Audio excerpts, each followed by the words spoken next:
Allahümme salli ala Muhammed. Bu gecə elə bilirəm deyə bilmərsiniz yorulmuşuq. Bu gecə yorulan gecə deyil. 20 gündür biz məclis eləyirik ki, bu gecəni qeyd eləyək. Həzrəti Zəhra salamullahi aleyhanın şəhadət gecəsi bu gecədir. Hətta bizim böyük alimlərimiz, o cümlədən də rəhbər Xamenei ağa deyib ki, mən il ərzində olan bütün hacətlərimi saxlayıram bu gecəyə. Rivayətlərdə Qədir gecəsi var. İmam Sadiq əleyhissalam Qədir gecəsini bu gecə ilə bağlayır. Xanım Fatimə Zəhra salamullahi aleyha ilə bağlayır. Bu gecə çox önəmli gecədir.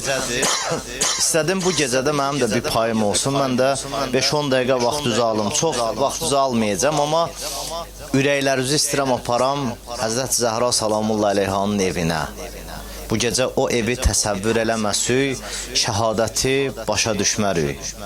Zehnimizi aparay Həzrəti Peyğəmbərin yadigarı Xanım Fatimə Zəhra salamullahi aleyhanın o xırda evinə, sadə evinə. Bəzi kralların evlərin insanlar düşünəndə yox, görmüşük də, bütün kralların evləri böyük saraylar olur, evlər olur.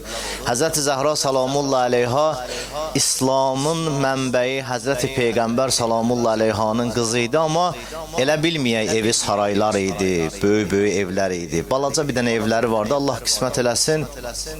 Kərbəlaya gedənlər görüblər, getməyənlərə də qismət eləsin inşallah. Küfədə Həzrət Əli əleyhissalamın evini görürsünüz də, balaca otaqlardır. Zehninizi apar, bunu deyirəm ki, zehninizi aparasınız ora. O halla biraz yaşayaq, amma mən bir hədis sizin nəzərinizə çatdırım, sonra inşallah zikri müsibət eləyəcəm. Az da olsa Həzrəti Zəhra salamullahi aleyhanın qəmindən deyəcəm. İstəyirəm bir təbərrük olsun, bu gecədə təbərrük olsun deyə bir hədis deyim sizə. Həzrəti Əmir əl-Müminin Əli ibn Əbi Talib əleyhissalam deyir ki, əzizlərim, bu hədisi yadınızdan çıxartmıyız, yadınızda saxlayız bu hədisi. Çünki Həzrət Əli əleyhissalam deyir ki, 4 dənə neymət var Allah subhanahu wa ta'ala insanlara verib, əgər bu neymətləri zikr eləməsiniz, Allah əlinizdən alar. Neymətləri gərək zikr eləyəsən. Allahın sənin verdiyi neymətləri zikr eləyəsən. Hər zaman Allahın verdiyi sənin neymət yadında olsun. Allahın verdiyi göz bir neymətdir, qulaq bir neymətdir, dil bir neymətdir. İnsanın ümumiyyətlə varlığı bir neymətdir, övlad bir neymətdir, var-dövlət bir neymətdir, sağlamlıq bir neymətdir.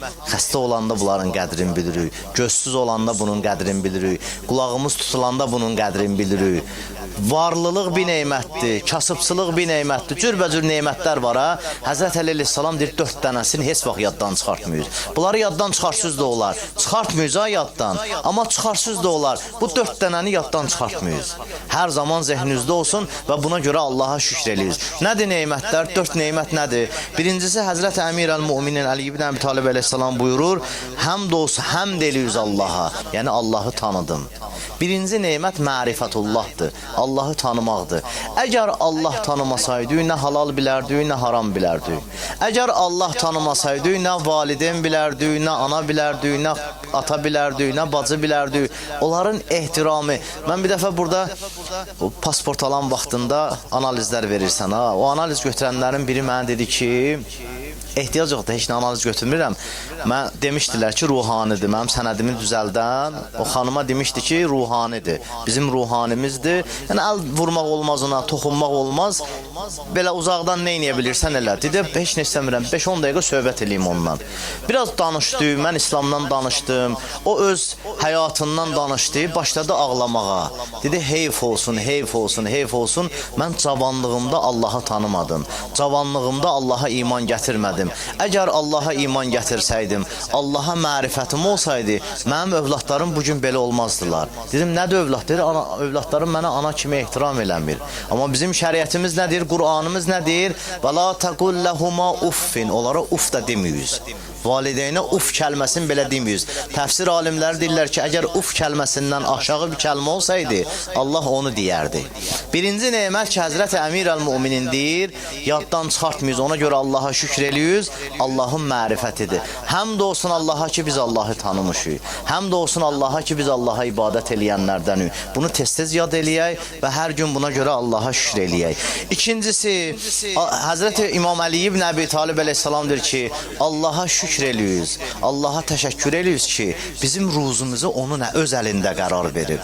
Əgər bizim ruzumuz insanların əlində olsaydı, bir-birimizin əlində olsaydı, minnətlə verərdik bir-birimizə, sərki ilə verərdik bir-birimizə, aşağılayardık bir-birimizi verərdik, əgər verəcəkdüksə, əgər versəydik də. Bəzən naz deyilir ya, mən elə bilirəm, biri zarafata çəkmişdi, xırda-xırda videolar çəkirlər ha. Bir dilənçi gəlir birindən pul istəməyə. Bu dilənçiyə pul verəndə, deyir ki, mən ki, bu pulu sənə verirəm ha. Bundan mənim nə faydam var? Deyir, sən ən azından bu pulu mənə verəndə özünü rahat hiss edirsən ki, bir nəfərə kömək elədim. İnsanda var da bu. İnsan ruhən rahatlaşır ki, mən bir nəfərə kömək elədim. Sadəcə biz ruhumuzu öldürmüşük, o ruhumuzu sakitləşdirmək istəmirik. Amma yenə də həmd olsun Allaha ki, Allah subhanahu wa ta'ala bizim ruzumuzu öz əlində qərar verir. Onun əlindədir. Ruzi verən Rəzzaq odur. Əgər ruzumuz insanların əlində olsaydı, insanlar bir-birlərinə zülm eləyərdilər. İnsanlar bir-birlərinin haqqını taplayardılar. İnsanlar bir-birlərinin haqqını yeyərdilər. Üçüncüsü, Allah subhanahu, Həzrət Əli əleyhissalam deyir ki, həmd eləyirik Allaha, Allaha şükür eləyirik, təşəkkür eləyirik bu neymətə görə ki, Allah səttaral uyubdur, eyblərimizi örtəndir. Əgər biz bir-birimizin eyblərini bilsək, vallahi rahat burada otura bilmərik. Sən mənim eybimi bilsən, mən sənin eybimi bilsəm, sənin qəlbindən keçəni bilsəm, sən mənim qəlbimdən keçəni bilsən, sən mənim haqqımda nə düşünürsən, mən sənin haqqında nə düşünürəm. Əgər bunlardan xəbərimiz olsa, əgər Allah eybləri örtən olmasa, biz bunları bilsək, rahat bir-birimizdən otura bilmərik. Sən olmayanda nələr fikirləşirəm haqqımda, nələr danışıram dalınca, nə cür qeybətlər eləyirəm arxanca. Əgər biz bunları bilsək və yaxud etdiyimiz günahlarımızdan xəbərimiz var da, hər birimizin öz günahlarımızdan xəbərimiz var. Əgər etdiyimiz günahları Allah subhanahu wa ta'ala başqasının yanında açsa, vallahi rahat bir-birimizin yanında otura bilmərik. Həmd eləməliyik Allaha ki, ilahi, həmd olsun sənə ki, sən səttaral uyubsan, sən eybləri örtənsən. Dördüncü və sonuncu neymət ki, inşallah ondan keçəcəm, ondan sonra roziyə bir neçə kəlmə deyəcəm. Həmd olsun Allaha ki, Allah bizi Peyğəmbərin ümmətindən qərar verib. Böyük bir neymətdir bu. Bizim alimlərimizdən biri gedərdi Həzrət Əmir əl-Müminin Əli ibn Əbi Talib əleyhissalamın hərəminə belə şükür eləyərdi. Deyərdi, ilahi, həmd olsun sənə, mən insanam, heyvan deyirəm. İstəsəydim, mən heyvan da yarada bilərdim. Allah istəsəydi, qoyun yaradardı bizi. Allah istəsəydi at yaradardı bizi, minib çapardılar bizi. Allah istəsəydi inək yar. Allahın əlində də yaradan, xəlq eləyən odur. Həmd olsun sənə, ilahi, məni insan yaratmısan, heyvan yaratmamısan. Sonra deyərdi, ilahi, həmd olsun sənə, məni müsəlman yaratmısan, qeyri-müsəlman yaratmamısan. Müsəlman da haqqın, hüququn bilir. Müsəlman da halal haramı bilir. Müsəlman İslam dinidir bizə təmizliyi öyrədir. İslam dinidir bizə paçlığı öyrədir. Sonra deyərdi, ilahi, həmd olsun sənə ki, məni Peyğəmbər və Ali Peyğəmbərin məhəbbətində olanlardan qərar vermişsən. Ən böyük neymətlərdəndir. Peyğəmbər və Ali Peyğəmbərin məhəbbətində olmaq. Dördüncü İmam Əli əleyhissalam deyir ki, yaddan çıxartmıyız, Peyğəmbərin vilayətidir. Həmd olsun ki, biz Peyğəmbərə iman gətirmişik. Peyğəmbərə iman gətirmək, yəni onun vilayət xəttinə iman gətirmək. Yəni ondan sonra Həzrəti Əmir əl-Müminin Əli ibn Əbi Talib əleyhissalam, İmam Həsən, İmam Hüseyn ta zamanəmizin sahibinə qədər. Həmd eləyə Allaha ki, bizim zamanəmizin sahibi var. Amma təəssüflər olsun, bu Peyğəmbərin ümməti ki, həmd olunası bir məsələdir, şükr olunası bir məsələdir, Peyğəmbərin ümmətindən olmaq. Peyğəmbərin bu ümməti bu gecə Peyğəmbərin ailəsinə zülm elədilər. Bu gecə Peyğəmbərin ciyər parəsi olan, Peyğəmbər dedi, Fatimə bid'atun minni, Fatimə mənim canımın parçasıdır, mənim bir parçamdır. Peyğəmbər deyərdi, hər kəsdən Fatimə razı olsa, mən ondan razı olaram.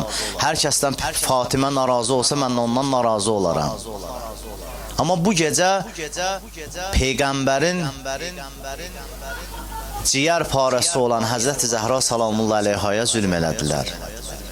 Bugün elə bu vaxtlardır da xanım Fatimə Zəhra İmam Əli əleyhissalama vəsiyyət eləmişdi ki, əmim oğlu Əli, məni gecə dəfn eləyəsən. Məni gecə qusl eləyəsən. Məni gecə kəfənləyəsən. Yəni bu vaxtlar o vaxtlardır ki, həm axırıncı gecə, şəhadətin gecəsi, həm gecə vaxtı. Bu vaxtlar o vaxtlardır ki, Həzrəti Zəhra Salamullah əleyhanın pak bədənin qoyublar evin ortasında. Mən o gün xutbədə də dedim də, bizim də bir yaxınımız öləndə ən axırıncı iş nədir? Cənazəni gətirərlər, qoyarlar həyətin ortasında, deyərlər yaxınları gəlsin, vidalaşsın. Övladları gəlsin, sağollaşsın. Cənazə ilə sağollaşsın. Xanım Zəhranın bu vaxtı cənazəsini qoyublar evin ortasında. Həzrət Əli əleyhissalam, məzlum Əli çağırdı balaların bir-bir. Dedi, Zeynəb, gəl ananla vidalaş. Həzrəti qız anasına necə oxşayar? Həzrəti Zeynəb gəldi anasının pak bədəninin yanına. Deyir, İmam Əli əleyhissalam kəfən eləmişdi Həzrət Zəhranı. Həzrət Zeynəb açdı anasının üzün, anasının üzündən öpdü. Anasının sağ üzündən öpdü. Anasının sol üzündən öpdü. Anasının gözlərindən öpdü. Qızdır da, qıza çox çətindir ya. Qızın valideynə bağlılığı oğlanın valideynə bağlılığından çox fərqlidir. Həzrət Zeynəb başladı anasını oxşamağa. 6 yaşı var idi də Həzrət Zeynəbin anasız qalanda. Anası dünyadan köçəndə 6 yaşı var idi. Sonra İmam Əli ibn Əbi Talib əleyhissalam çağırdı Ümmü Gülsüm, gəl sən də ananla vidalaş. Ümmü Gülsüm də Həzrəti Zeynəb kimi. Sonra gördü İmam Həsən bir qıraqda qalıb, evin bir güşəsində qalıb. Dedi, Həsən gəl sən də ananla vidalaş. İmam Həsən əleyhissalam da gəldi anası ilə vidalaşdı. Gördülər İmam Hüseyin əleyhissalam qalıb anasının ayaq tərəfində. Övladlar hamısı anasının üzündən, gözündən, alnından öpmüşdülər. İmam Hüseyin əleyhissalam vidalaşanda anasının ayaqlarını açdı, anasının ayaqlarının altından öpdü. Dedilər, Həzrət Əli əleyhissalam soruşdu, balam Hüseyin, sən niyə anavın ayağının altından öpürsən? Deyir, çünki ata, bir zaman olacaq, bunu anam danışıb mənə. Bir vaxt olacaq, bir zaman olacaq, mənim çətin anım olacaq. Ona Kərbala deyirlər. Anamın ayağından öpürəm ki, o çətin anımda məni ziyarət eləyənlərdən olsun. Mənim yanıma gəlsin. Amma bilirsiniz nə vaxt gəldi Həzrət Zəhra Kərbalaya? Nə? İmam Hüseyin əleyhissalam şəhid olanda gəldi. Nə Əli Əkbər şəhid olanda gəldi.